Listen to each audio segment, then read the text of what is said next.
Hello everyone, Scott here. Welcome back to Storytime. Today we're reading Boy of the Deeps by Ian Wallace. Let's get started. James' father slung a peace can on the same arm that had carried his lunch for 20 years, then handed a new can to his son. James was no longer a breaker boy, sorting sharp slate from coal with his bare hands. Those days were behind him. This morning, he was going underground to work with his father. "You'll be a good miner, boy," he assured his son. "You have coal in your blood, same as me." James' mother looked up from the dough that she was kneading. "Take care, my son. You know the deeps is dangerous." James picked up his water can. He kissed his mother goodbye and slipped out the front door after his father. Other cottage doors opened and slammed shut behind other men and boys. They walked through the Cape Breton town, huddled together against the salt chill. In the rock beneath their boots ran a coal deposit so rich it was said to stretch for 100 miles along the coast and out to sea. James had drawn a picture in his head of what that looked like. His father's large hand, black with coal, its fingers splayed as if it were holding up the ocean. The entrance to the mine jutted out of the earth like a beast rising from the sea. James stopped, holding back. "It looks alive," he thought. A seasoned miner whose face was wrinkled with coal dust leaned into him. "The mine shaft drops 1,000 feet, boy," he said. "If you don't fall out of the steel cage, you'll arrive at the place where the Atlantic rests over your head."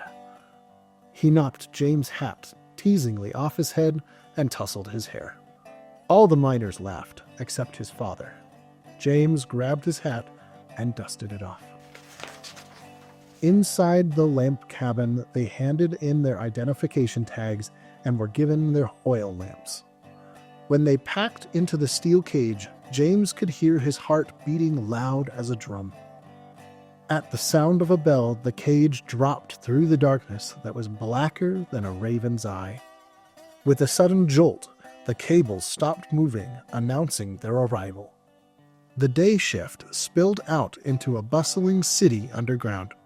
Tunnels fanned out like streets in every direction. James took a deep breath. His head was filled with the smell of rock and coal and damp. The men and boys boarded a rake that rolled down a sloping track.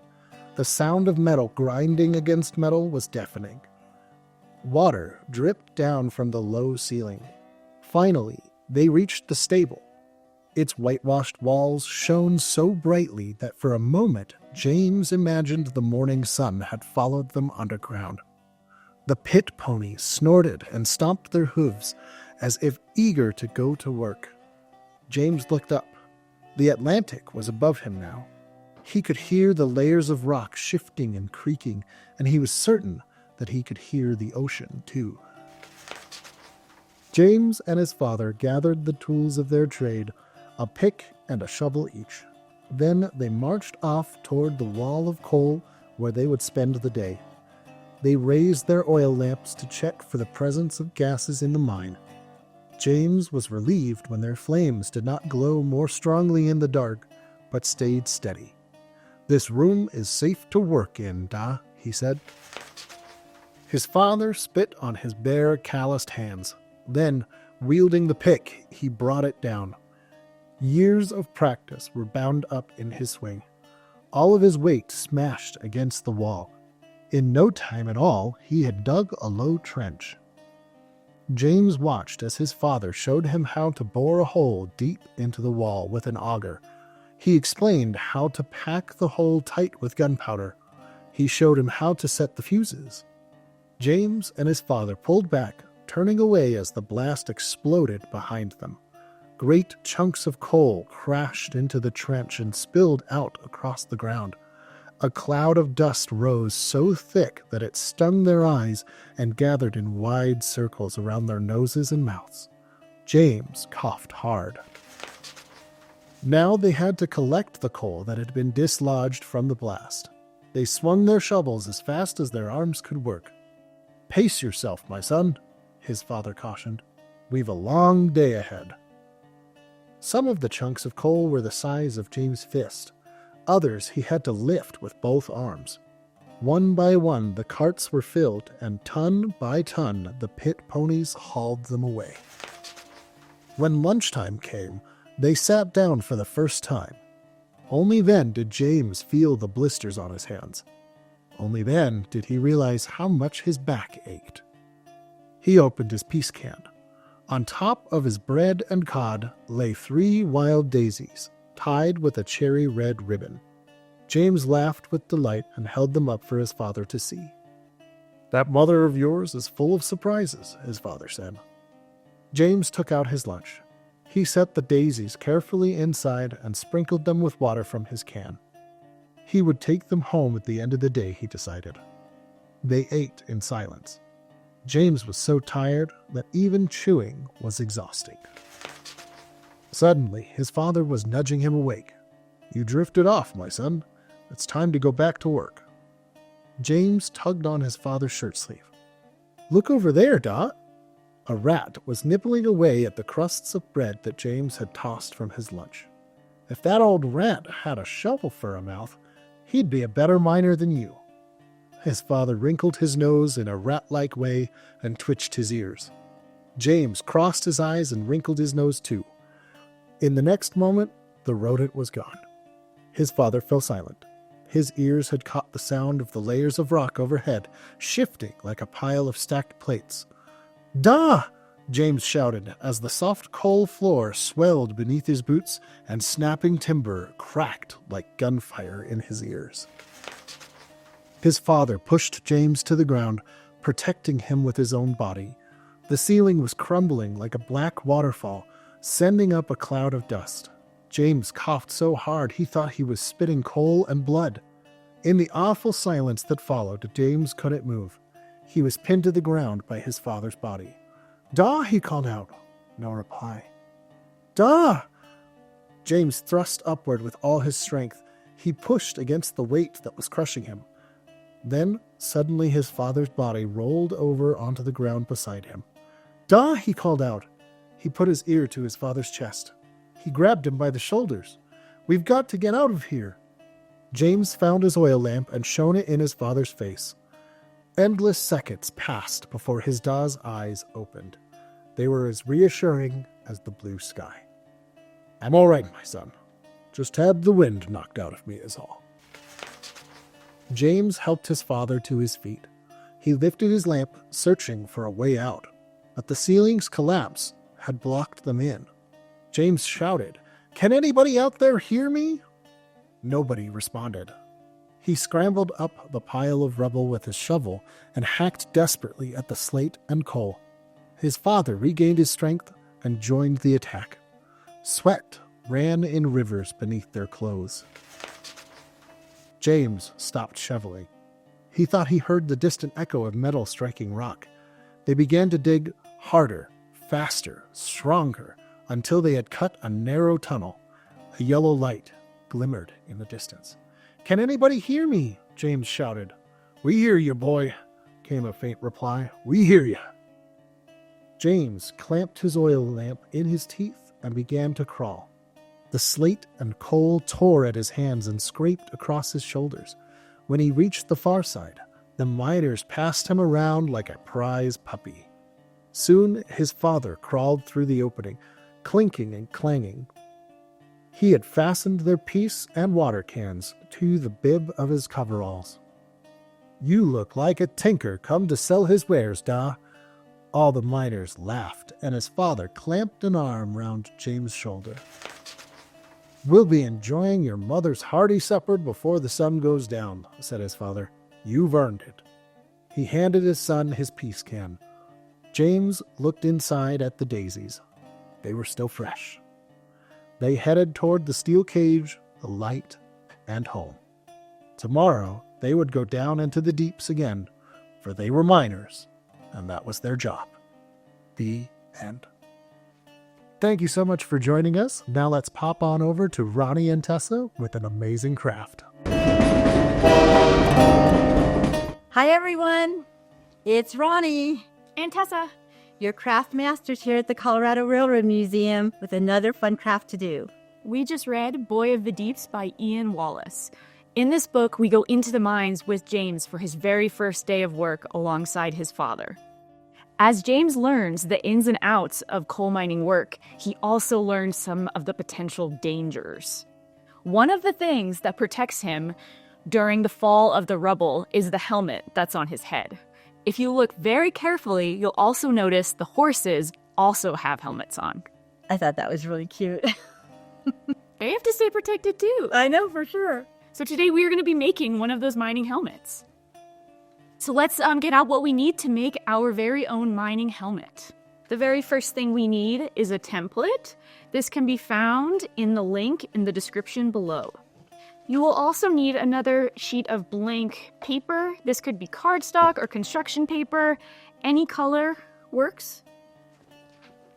You'll need a pair of scissors, a stapler. Next, you'll need anything you want to color in your hat with. This could be markers, crayons, even paint.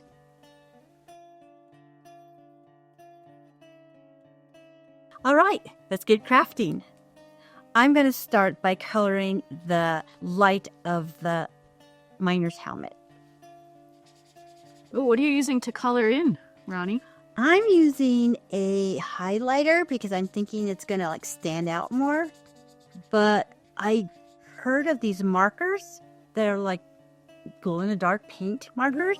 Oh, so you could do those too. I think that would be a lot of fun. That would be cool, because just like in the mines, we need to see where we're going. Yeah, absolutely, like those horses. Oh, that is bright. It is? That's great. Won't get lost in the mine if this one. So this is your helmet, so you can do any colors you want.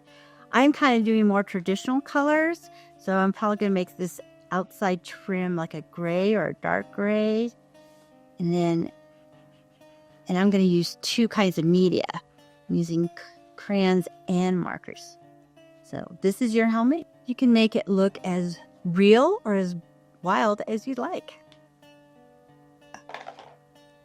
Okay. This might take a little bit longer. This is a big helmet. It's going to protect your head though.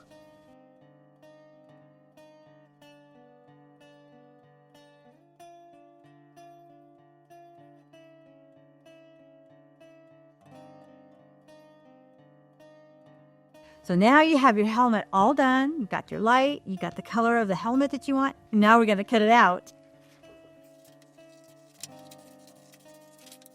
That looks so good. There's a helmet. Okay. Finally, the last part we have to do is the strap so you can wear your helmet. So either someone in your family can make lines for you to cut, or you can do it on your own. But you're going to at least need two.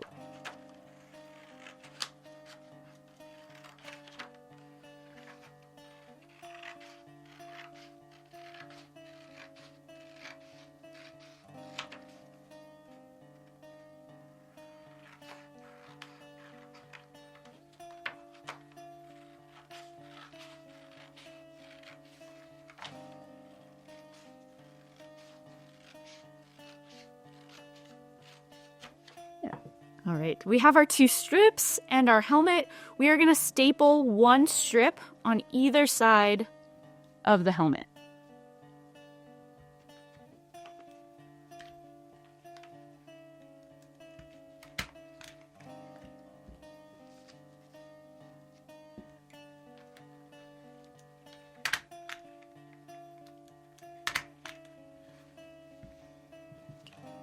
Find another one. Sometimes you might need another one to reinforce it. You can always ask for help from a grown-up for this as well. Next, you're going to find a friend. They're going to help you measure your head. So I'm going to take my helmet here, put it right on top of Ronnie's forehead first. Make sure it lines up. Does that feel okay, Ronnie? Yep, I'll hold it in place. Holding it in place. I'm going to wrap both of these straps around the back of Ronnie's head. I'm pulling them slightly tight just to make sure this fits on her head. Ronnie, does this feel okay? Is it too tight, too loose? I think that's about right. Okay. I'm holding the strips to where I want them and then very gently pulling this off of Ronnie's head. Gonna go back to my stapler. And if Ronnie, if you could help me out with that too, thank you.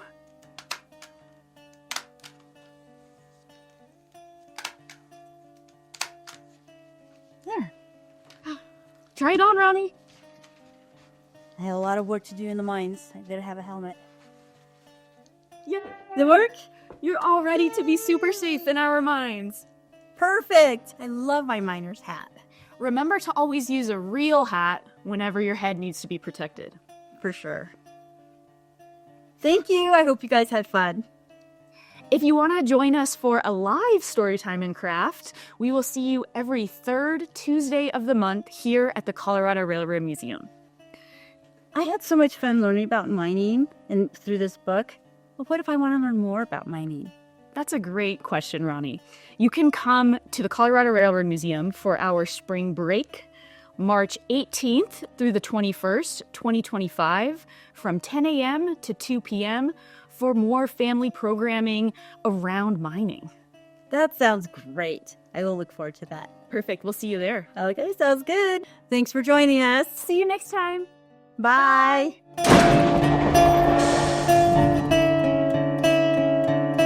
Like, comment, share, and subscribe. Commenting and sharing in particular may qualify as virtual engagements for important funding programs like the SCFD.